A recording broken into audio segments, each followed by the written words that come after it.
Dastaanii abeeliidhaanii birrii 500,000 anatu sirra galchee akka tobboleessa kiyya taatee warra uumanii sana keessaa baatee na wajjiniidhaan akka taatuun barbaada. Obboleessummaan kee immoo obboleessa gaarii qajeelaa akka turte Ruutaan natti himtee jirti.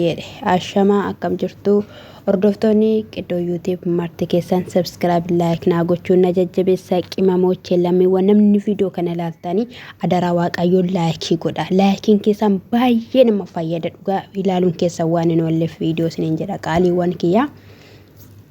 Tolee gaayii kaleessa gaargitaniitoo jirtu eenyu akka ta'e hin beeku dubartiidha dhiiraa kan qarshii kanan irratti galchee haa ta'u malee yoo Abrahaam irraa kan gargar ba'uu fi komentis na barreesseetu jira jedhee ture jechuudha. Egaa abeelii haa ta'u malee immoo dastaan kinoo dhufeetoo anatu qarshii kana sirra galchee sababni isaa immoo nafaan akka taatuufidha. Kallattii hundumaaniyyuu Ruutaanii akkati gaarii taatee akkati nama qajeelaa taateedha kan isheen natti himte waan barbaadde siifan godha. Yoo Awuroopaas ta'ee yoo Landanis ta'ee akkasumallee bakka waan barbaadden si gochuu nan danda'a. Konkolaataa fidee balbala kee fuuldura dhaabuu nan danda'a. Shakkii hin qabaatinii atumti nafaana ta'e malee jennaanii abeelii ilma namaadha kan qarshiidhaan bittu. Ilmi namaa qarshiidhaan hin bitamu. Qabeenya keetti ofii lakka'iini boruudhaan qabeenyi kee gaafa dhume namni tadha qarshiidhaan bitte kuni boruudhaan si gatees biraa deema. Inni kun immoo barbaachisaa miti. Yoo danda'ameera ta'e ilma namaa kan ofitti sissuu dandeessu jaalalaanidha kanii jedheen jechuudha. Egaa ati qarshii 500,000 kana situn irratti galchee ani garuu si jedheen bennen ture. Yoo wanta gootu dhabdeetta ta'e warra rakkatan warra beelaan ni jiru. Akkasumas immoo ani anan barbaachisu birriin kee ani naman hojii qabudha. Naman maatii koo bulchaa jirudha. Isa kanaafiyyuu warra sibira jiran sana warra asiif achi kaatan sana kan akka Roobeel kan akka akkasumallee faranjoodhaa fi isaanidha waan barbaachisaa ta'e kenniifi jennaanii isaanidha wanta salphaa tokko taasiseetoo jira. Kanaafiyyuu miti ani garuu qarshii kana immoo si kennuun koos immoo akka maatiin afaan taatuuf malee sibituu koos miti akkasitti ani fudhateenii gara laafummaadhuma koodhagaa waanuma tokko akka taasifattu fedheen jechuudha.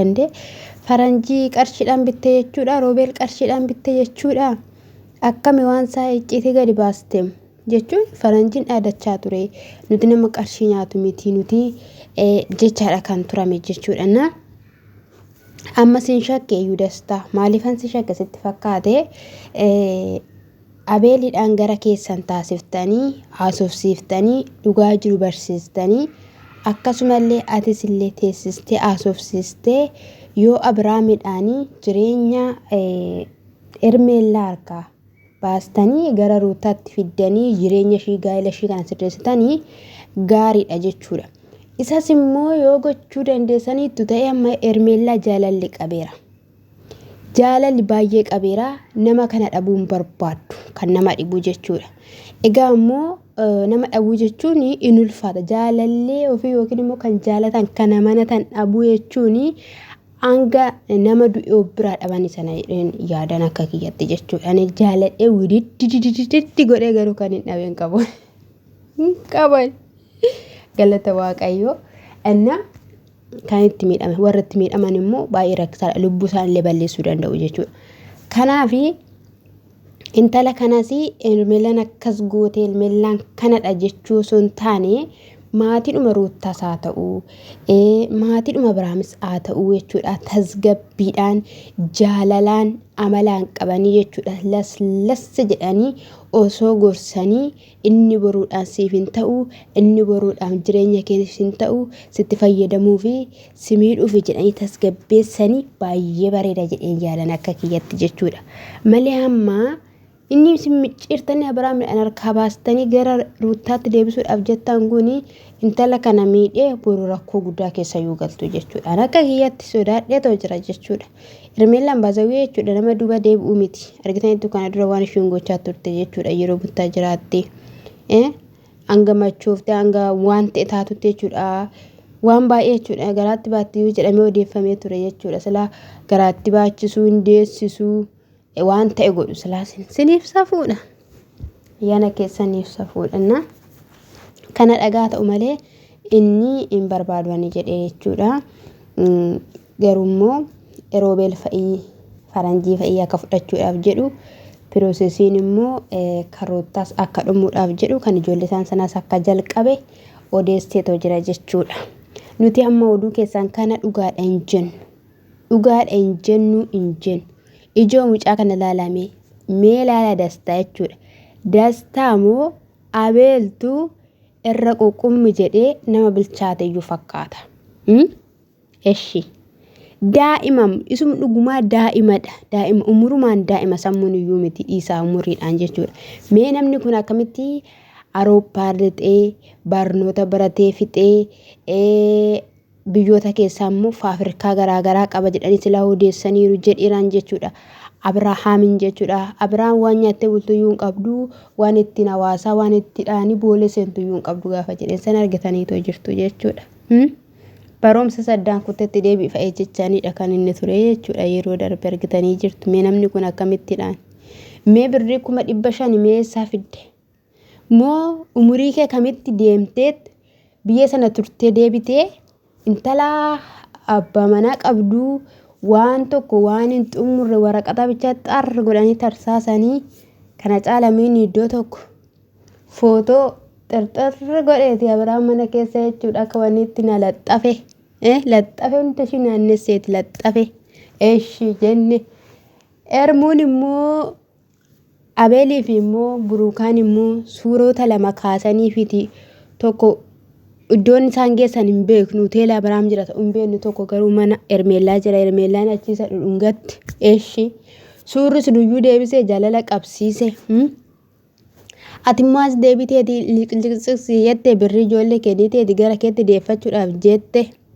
akkamishi akkam amma jechoonni isin Abrahaamidhaan jettan kun jechootuma gaarii miti namni tokko mee gaafa jireenyi namaa walitti deebisuudhaaf jedhume jaalalaan nama qaba ishii sanas jaalalaan asoofsiiset isa kanas jaalalaan asoofsiiset ija tokkoon ilaala sini yoo gara ruutaa dhuftani ruutaa ija tokkoon ilaaltu isa sana immoo ija biraatiin ija gurraachaan ilaaltu ruutaa ija adiin ilaaltu Abrahaam immoo ija gurraachaan ilaaltu gurraachi sun immoo dhaqee Abrahaam bira gurraachuma ta'a warri immoo Abrahaam adiin ilaalu ruutaa bira immoo adii gurraachaan ilaalu ishii bira immoo na dhaqee immoo gurraachum ta'a iskoo maarina quddus eeshi maal goonu eeshi birrii keedhaniin Sakuma 500 siifan deebisaa yoo barbaade rakkataatti gargar yoo barbaade waan barbaade godhi ani garuu birriidhaan siif hin bitamu jedhanii indi jechuudha boodarra jechuudha gaafa gaa Abeel didee maal jedhu inni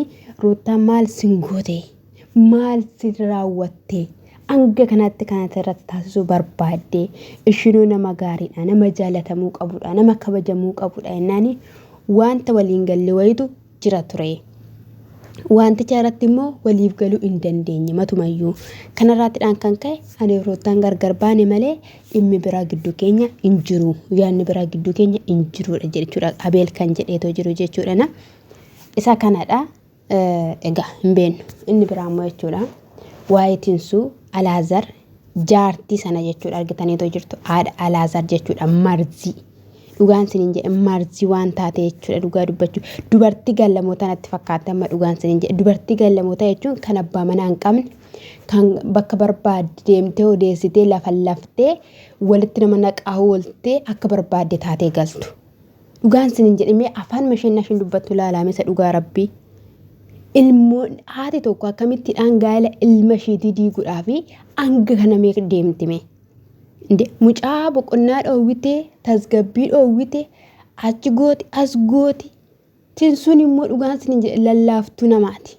argitanii uttennaa Abrahaam fa'ii fidan sana jalqaba Abrahaam fa'ii fide gara YouTube kana jechuudha aasofte saati tokko wanti Abrahaam fa'ii biratte jechuudha kan sin ajaa'ibu jechuudha tasgabbooftuu namaati amma kinoona Alaazar sin barbaadu gana mana gubdaa galgal alkanna gubaa bultee ani kan maaliiti jedhe carqii ija ishiitti hanga facaasu dirasitti jechuudha ishiin immoo akkatti wal lolaa bulanii akkatti wal nasannasaa bulanii abbaa manaa fi haadha manaa jechuun wal kabajanii jiraachuu jechuudha.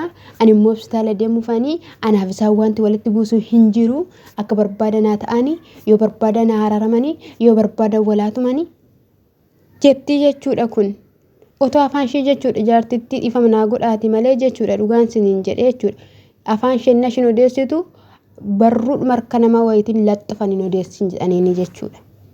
Maal akkana baatee anyanya jettime sayyoo abbaa manaa ishee dhiiseeti deeme.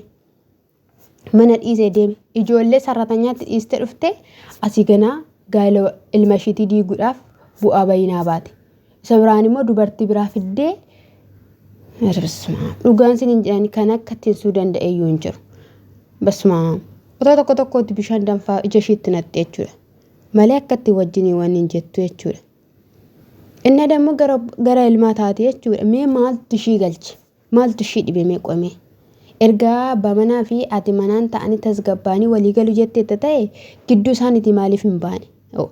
Jalqaba immoo ija tokkoon gara koobichaa ilaaltanii anatti natti faraddanii itti heerumuuf immoo maalidha naan jedhanii baalagee naan jettanii ani bagan baalagee ta'ee ijji keessan tokko narratti ta'ee maalli ishiin maal goota jettanii yaannee wanti isin argitan hin jiru minaamina kan jettee jechuudha. Jalqaba kan dhufee simiti kaameraa qabatee simiti kan adda babayeetti dhala kee baase ishiin okkoo yeroo hundumayyuu kaameraa na waraabinaa viidiyoo nan waraabinaa adda babayeetti gabanaan kiyya akka ba'uun barbaadu icciitiin kiyya akka ba'uun barbaadu jettee si kadhachaa ati waan margite waraabdee poostii goota jechuudha. Jaartii mataa harri taate jechuudha ganaa.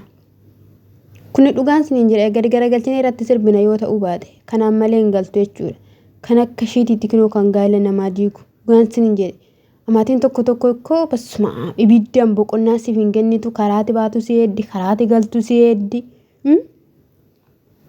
Yeroo tokko namoonni dhugaan isiniin jedhee dhiirri alagaadha jaalattanis jibbitanis jechuudha. Ooma gaarummaa tokkoyyuu hin qabu.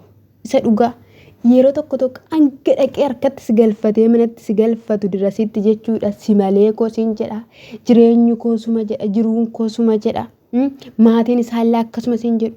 Booda immoo isaanumatu sareetti gadi baasee si darbata jechuudha.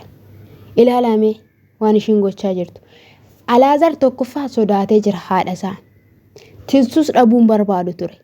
Garuu haa ta'uyyuu malee jechuudha tinsuun immoo baasii dhiira ta'ii ati abbaa manaatidha. Haadha kee seera qabachiisi. Maaliif akkatti hin naifatti? Maaliif akka nana gooti? Jennaanii jaartiin immoo isaan hin ifatti jechuudha. Nagaa siniif abuusuusa dhugaa. Baay'ee tokko nama jibbisiisa. Baay'ee tokko hangana kan hin jedhamne jechuudha. Akkamittiin gannatti darbattaa maal jechuudha kabajaan na fiddee yoo ta'ellee kabajaan nan baa malee mana kana keessaa hin ba'u reenfa kootu mana kana keessaa baa jettee jechuudha mucayyoon. Dhugaa qabdisa dhugaa. Baay'ee tokko nama haarsa. Baay'ee tokko nama haarsa namni nagaa hin qabne ishiin otoo walitti naraaramiin edda ganaa gottotamtee mana sana naadhatte jechuudha. Sinaa oolchuu kan akkanaa dhugaa.